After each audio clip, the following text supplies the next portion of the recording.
Welcome to an all-new edition of the Animated Critics Weekend Box Office Update for August 27th to the 29th, 2010.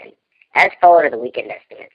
Debuting in first place is The Last Exorcism, with 22.6 estimated for the weekend. Are you impressed with these numbers?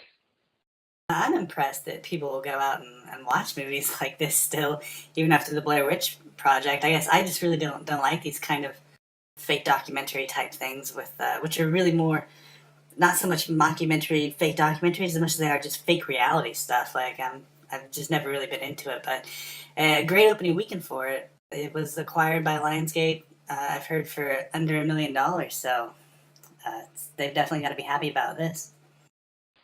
Historically, these films, like I said last week, have performed very well in late August, going back to last year when The Haunting in Connecticut opened with pretty much the same numbers, 23 million.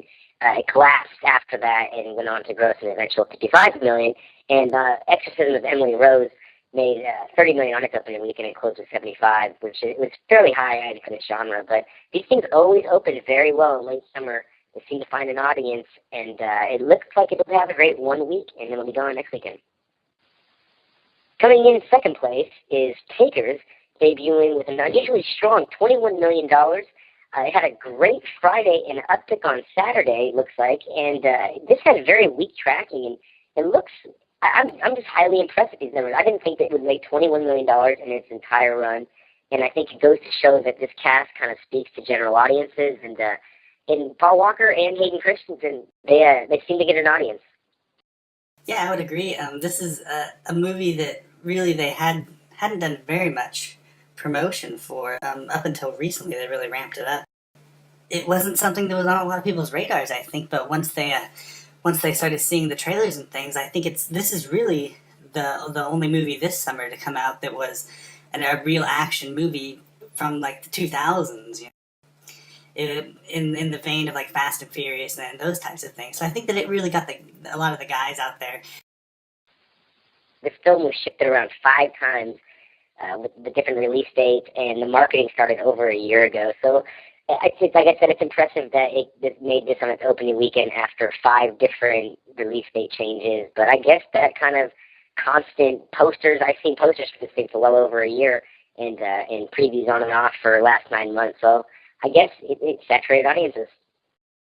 And at number 3, we have the Expendables with the estimated $9.5 million weekend, bringing its total to $82 million so far, which is, in my opinion, really good for this movie. And I definitely think that this is going to go triple digits. My question to you is, how far past the 100 million mark do you think this is going to go? I think this will tiptoe past that 100 million mark, but not to the 110. I see somewhere around 105, hopefully, but I really don't think it's going to go higher than 110. This is a great hold for this film this weekend, especially with Takers in the market and Last Exorcism, which is kind of the same audience they're fighting for. But after a $16 to $17 million weekend last weekend, and to get 9.5 this weekend is quite impressive.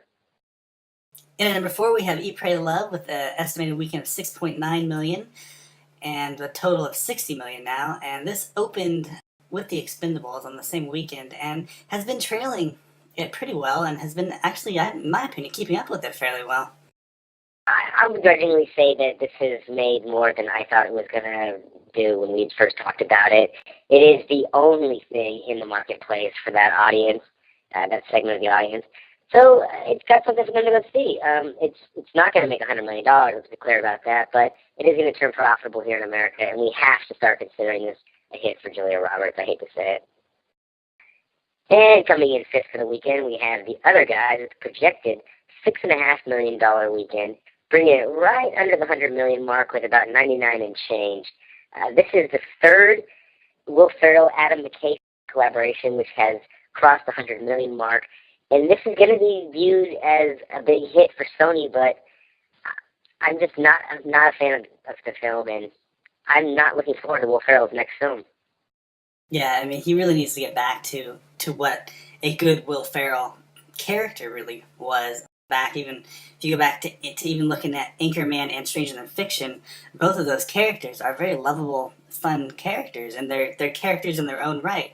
Whereas the other guys, you don't really get any semblance or idea of what that character is, and he really, in my opinion, needs to go back to stronger character. Also coming out this weekend, we had an Avatar Special Edition, a re-release into 800 theaters with about an extra 9 minutes of footage, and it brought in about $3.8 million for the weekend, almost $4 million for the weekend, which is not bad, but I can't really say it's good. I think it's just too soon for it, really. It was just really overplayed. The thing's already out on DVD, and I think that really probably hurt it. Yeah, they just broke all sorts of records with the DVD sales and Blu-ray. It's way too soon to re-release this. They should have waited till maybe Christmas time or the holiday season when people had separated itself from the theatrical run. I mean, people just saw this earlier this year. It hasn't been that long since it went away. And even with those inflated 3D ticket prices on IMAX screens, it couldn't break the top 10. Well, coming out next weekend, we have The American, Going the Distance, and Machete. Snap judgment. Does Machete open with more than 20 million or under 20 million?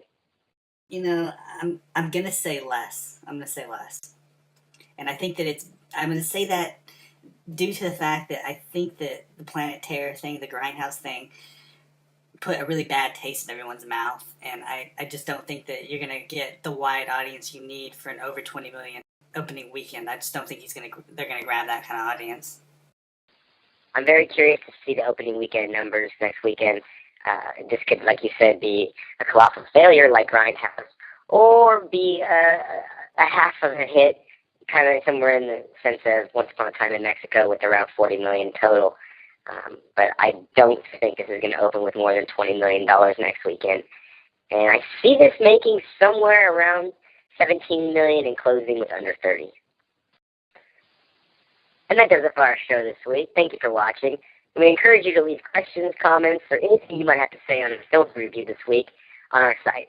Once again, thank you for watching, and we'll see you next weekend.